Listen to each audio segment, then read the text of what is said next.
उसने अपने वहां जो उसके नाई थे उनको कहा कि तू सुबह जब राजा की हजामत करने जाएगा तो इसकी गर्दन काट देना, क्योंकि अगर नाई का उस तरह चल जाए तो कसूर भी नहीं है कि गलती से हो गया। तो कहा कि इसकी गर्दन काट देना और मैं तेरे को वजीर बना दूंगा, क्योंकि राजा मैं बनूंगा।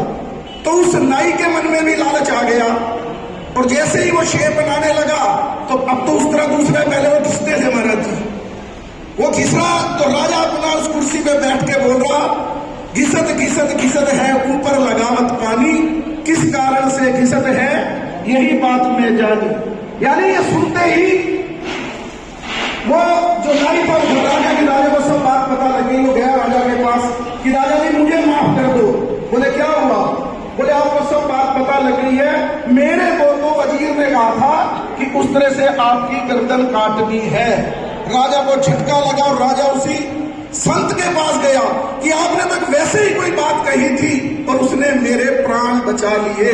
यानी संत की वैसे ही कही हुई कोई बात अपने आप में जीवन को सबल देती है, जीवन का भी रक्षण करती है और हमारी आत्मा का भी रक्षण करती है।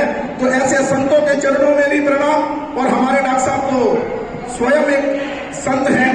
मेरा भी सौभाग्य है कि 2 साल मैंने आपकी यहाँ पर रह के कर्म किया और आपका भोजन खाया, आपने स्नेह दिया मुझे भी 2 साल इतना। और डॉक्टर साहब से तो मेरा बचपन से ही प्रेम रहा ही है। और ये अपने आप में सब माताओं बहनों का सम्मान के लिए हमारी जीत की डॉक्टर साहब ने ये अलग तरीके से कार्यक्रम किया है, उसके लिए भी मैं डॉक्टर साहब को भी साधुवाद देता हूँ और कलानौर की जनता को भी साधुवाद देता हूँ। अगर हमारी बहनें हैं तो हमारे कुछ दामाद भी होंगे। मेरी बाबा जी से चर्चा हो रही थी, मैं कहा दामाद को भी बुला लेना बाबा जी। बोला अच्छा उनको भी बुलाना है? मैं कहा बुला लेना, नहीं तो वो नाराज हो जाएंगे कि बहनों बहनों का सम्मान किया है।